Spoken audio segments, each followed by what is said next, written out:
에어컨 바람이나 선풍기 바람을 눈에 직접 쐬게 되면 눈물의 그 수분층이 증발을 하게 되어서 갑자기 시린 통증이 생긴다든지 왈칵 반사 눈물이 나오는 그런 불편이 유발될 수 있습니다.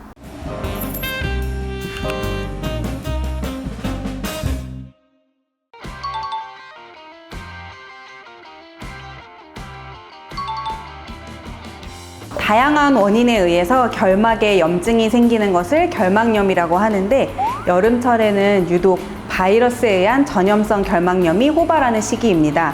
오늘은 바이러스 결막염에 대해서 자세히 말씀드리도록 하겠습니다. 일단 바이러스에 의한 전염성 결막염의 가장 주된 증상은 흰자, 결막이 빨갛게 충혈되는 것, 그리고 끈적한 누런 눈곱이 끼는 것, 또 돌 굴러다니는 듯한 이물감 혹은 따끔따끔한 이물감을 느끼실 수가 있게 되고요. 또 그 외에도 통증이라든지 가려움도 동반될 수 있습니다. 바이러스에 의한 전염성 결막염은 같은 공간에 있다고 전염되는 것이 아니고 접촉에 의해서 전염이 되는 것이기 때문에 꼭 그 격리 치료를 하실 필요는 없고요. 결막염에 걸린 환자분은 이제 내 눈에 닿을 수 있는 침구라든지 수건 등을 분리해서 사용하는 것이 중요합니다. 결막염에 걸린 환자는 눈을 비비지 말아야 하고 흐르는 물에 손을 자주 씻어야 되고요. 특히 안약을 점안하고 난 후에는 반드시 손을 씻어 주셔야 합니다.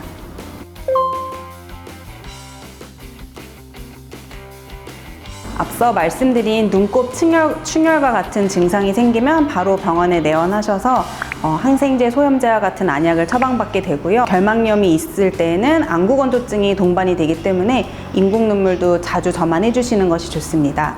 또 이 바이러스에 의한 결막염은 잠복 기간이 있어서 4일에서 10일 정도까지 잠복 기간이 있을 수 있어요. 그래서 같이 생활하는 가족분들도 이 기간 동안 잘 지켜보시다가 증상이 생기면 바로 병원에 내원해 주시는 것이 좋습니다. 그리고 이제 바이러스 종류에 따라서 혹은 환자분의 면역 상태에 따라서 짧게는 일주일 정도 증상이 지속될 수 있고, 길게는 2주에서 3주까지도 증상이 지속될 수 있어요.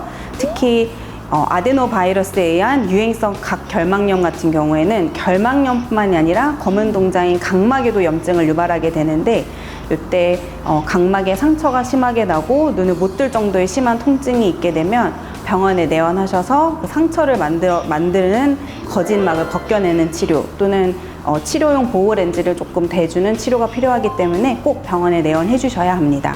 각막염, 결막염이 지나가고 난 뒤에 각막 혼탁이 올라오면서 시력 저하를 유발할 수 있는데, 일시적인 시력 저하로 서서히 회복될 수 있습니다.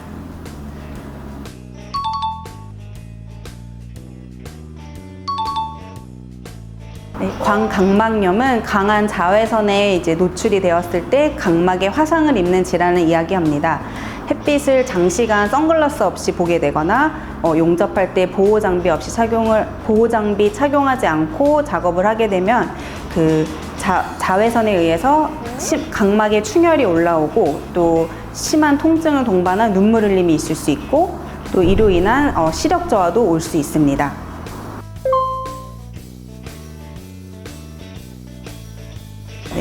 네, 피부도 이제 강한 화상을 입거나 햇빛에 노출되게 되면 빨갛게 부어오르게 되잖아요. 그래서 눈도 각막도 마찬가지로 화상을 입었을 때에는 충분한 수분 공급이 가장 중요합니다. 그래서 일단 무방부제 인공 눈물을 자주 점안해 주시고, 또 냉찜질이 굉장히 회복에 도움이 될 수 있습니다.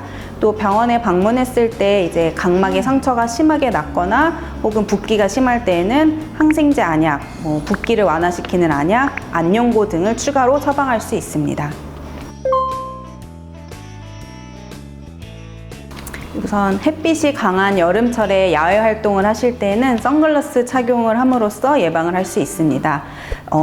평상시에 이제 외출할 때 선글라스를 쓰는 습관은 광각막염 예방뿐만이 아니라 백내장, 황반변성 예방에도 도움이 되기 때문에 꼭 외출하실 땐 기억해 주셨으면 좋겠고요.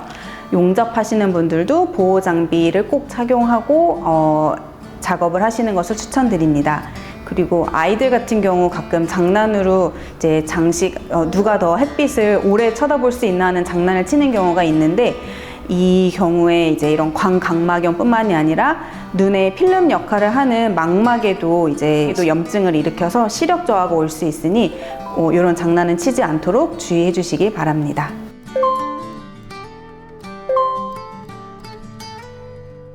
안구건조증 환자분들이 겨울에는 이제 대기가 건조하고 히터를 많이 틀기 때문에 건조증이 있다고 생각하고 내원하시는 분들이 많이 있고요.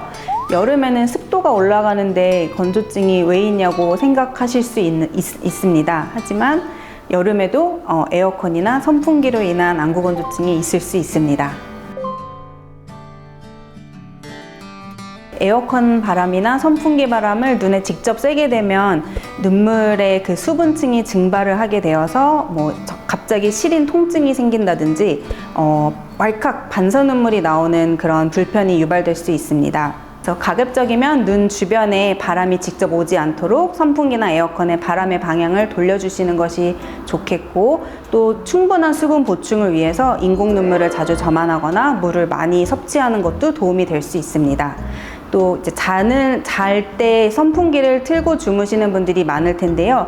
자는 동안 갑자기 이제 이렇게 따가운 통증이 생기거나 아침에 눈 뜰 때 찢어지는 듯한 통증을 느끼실 수 있어요.